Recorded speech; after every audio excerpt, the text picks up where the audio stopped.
श्री स्वामी समर्थ जय जय स्वामी समर्थ. कशा सर्वजण निश्चित मजेत असाल, असेच मजेत राहा.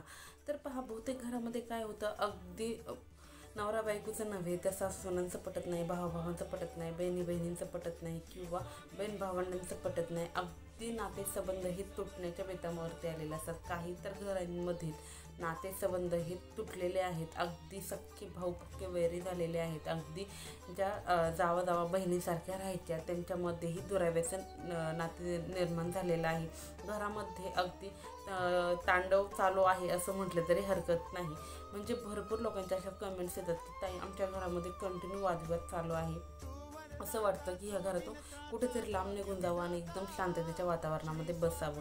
अगदी असं घर नकोसं झालेलं आहे, असं बहुतेक कमेंट्स मला आलेलं आहेत. आणि यावरती काहीतरी उपाय सांग, म्हणून हा उपाय तुमच्यासाठी घेऊन आलेला आहे. नवरा बायकोचं रिलेशन इतकं छान होतं की ते एकमेकांशिवाय जेवत नव्हते, एकमेकांना पाहिल्याशिवाय त्यांचा क्षण जात नव्हता किंवा दिवस जात नव्हता, दिवसाची सुरुवात होत नव्हती. पण आज तेच नवरा बायको एकमेकांचं तोंडही पाहण्यास उत्सुक नाहीत किंवा त्यांची इच्छाही नाही किंवा एकमेकांविषयी म्हणजे बोलणं तर सोडा, एकमेकांविषयी बोलणं नाही तर कोणीतरी विषय जरी काढला तर एकमेकांचा, तरीही त्यांना राग येतो. अगदी त्यांचा राग विकोपाला जातो. घरामध्ये मुलगा पण वडिलांचं ऐकत नाही, मुलगा आईचं ऐकत नाही, लहान लहान मुलंसुद्धा उलटं फिरून बोलतात. घरामध्ये अतिशय विचित्र असं वातावरण चालू आहे. नेहमीच कलह, नेहमीच चिडचिड, नेहमी आजारपण, त्यामुळं आणि निगेटिव्हिटी पूर्णपणे भरलेली आहे असं बहुतेक घरामध्ये चालू आहे.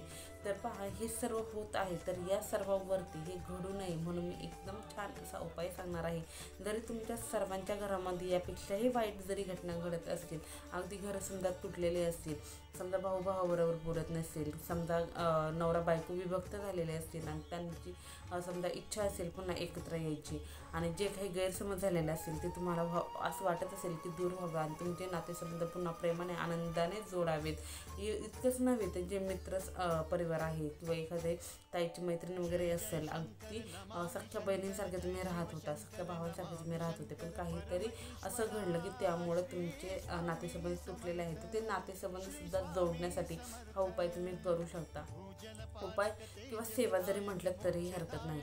आणि ही सेवा, हा उपाय कधी करायचा तर जेव्हापासून तुम्ही हा व्हिडिओ पाहाल त्या दिवसापासून केली तरी चालेल, कोणत्याही दिवशी जरी सुरुवात केली तरीही चालेल, काही हरकत नाही. फक्त तुमच्या घरामध्ये खूपच मोठ्या प्रमाणामध्ये प्रॉब्लेम असेल, फारच नको नको झालेला आहे आणि तुम्हाला घाईच आहे, तर तुम्ही ज्या दिवशी व्हिडिओ पाहाल त्या दिवसापासून जरी सेवा चालू केली तरी चालेल.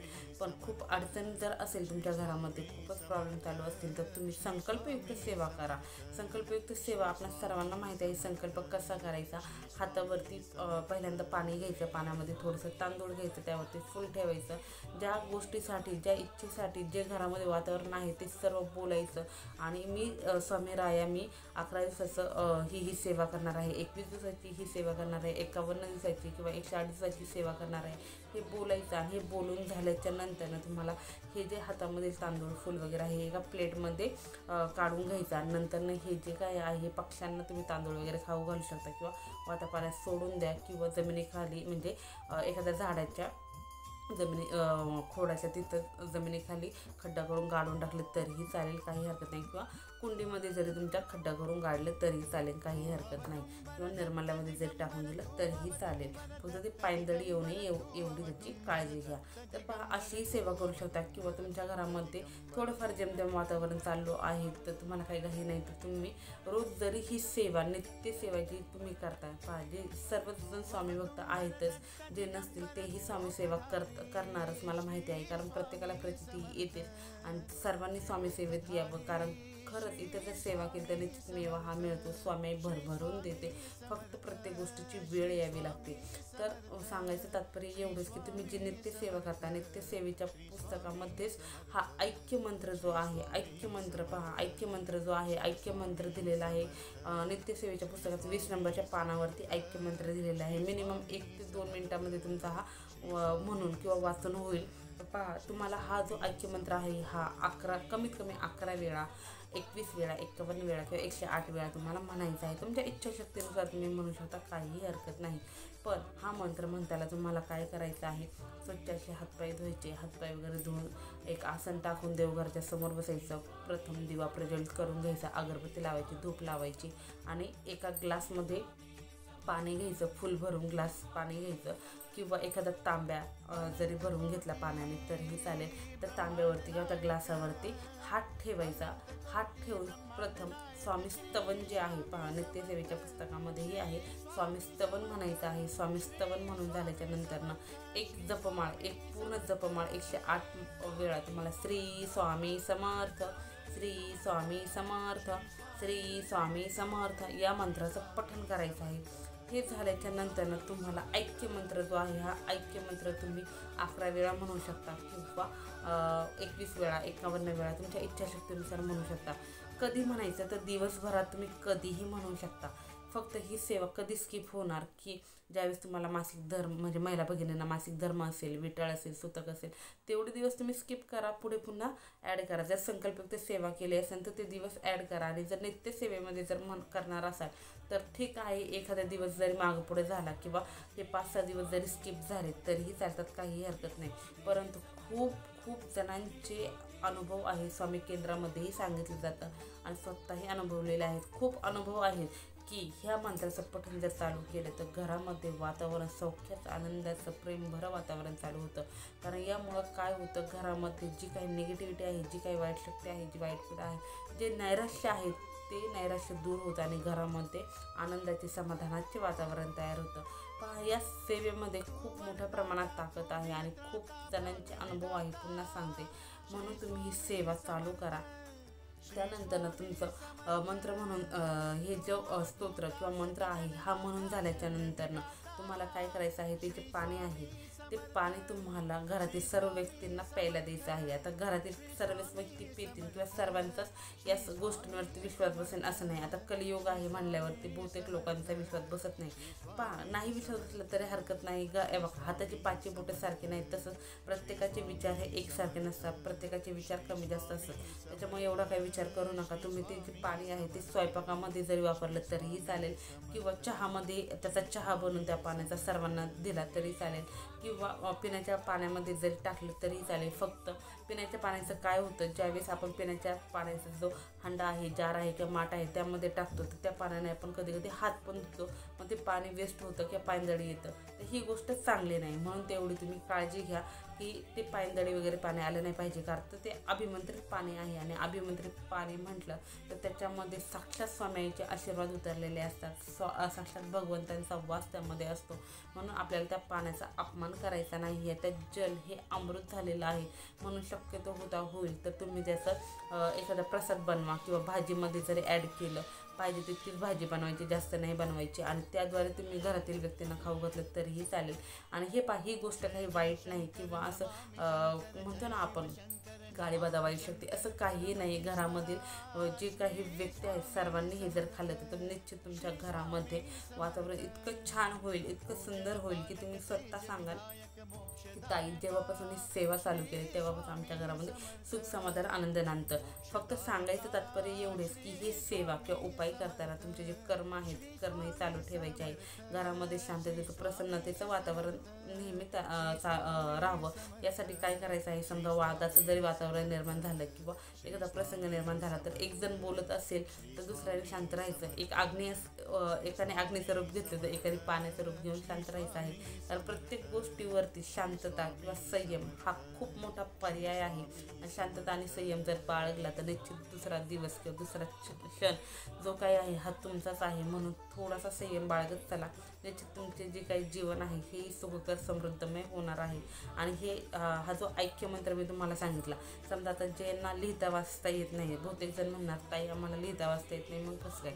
तुम्हाला लिहिता वाचता येत नाही तर तुम्ही गुगलवरती ऐक्यमंत्र म्हणून टाकून द्या, निश्चित येईल. यूट्यूबवरती जरी टाकलात तरीही येईल. तुम्ही फक्त ते तांब्या किंवा ग्लास घेऊन बसणार आहात, त्याच्यावरती तुमचा उजवा हात असा ठेवायचा आहे आणि त्याच्यावरती हात ठेवून तुम्ही या मंत्राचं श्रवण केलं तरीही चालेल. ज्यांना हात ठेवून वाचणं शक्य नसेल तर त्यांनी फक्त हात जोडून म्हटलं तरीही चालेल किंवा श्रवण जरी केलं तरीही चालेल. कारण कसं असतं, काही घरांमध्ये विरोध असतो. ही जी काही आपण सेवा उपाय करतो काही घरामध्ये चालत नाही, तर त्या ताईंनी, त्या दादांनी जरी फक्त श्रवण केलं किंवा फक्त वाचलं तरीही चालेल, काहीही हरकत नाही. मनामध्ये भाव, मनामध्ये श्रद्धा जर असेल तर निश्चित आपण दगडामध्येही देवत्व आणू शकतो. फक्त जी कोणती गोष्ट करणार आहात ही पॉझिटिव्हिटीने करा, निश्चित त्याचं फळ तुम्हाला मिळणार आहे. परंतु जर ही सेवा किंवा उपाय करताना तुमच्या मनामध्ये किंतु परंतु येत असेल तर पुन्हा सांगते, सेवा न केलेली, उपाय न केलेले अतिशय उत्तम, कारण तुम्हाला त्याचं फळ मिळणार नाही. कारण प्रत्येक गोष्टीचं फळ, प्रत्येक गोष्टीचं प्रारब्ध हे आपले जे काही कर्म आहेत त्यावरती डिपेंड असतं. कारण काहींना अनुभूती लगेच पहिल्या दुसऱ्या दिवशीच येते, काहींना 8-10 दिवसात येते, काहींना महिना 2-2 महिने होतात तरीही अनुभूती येत नाही.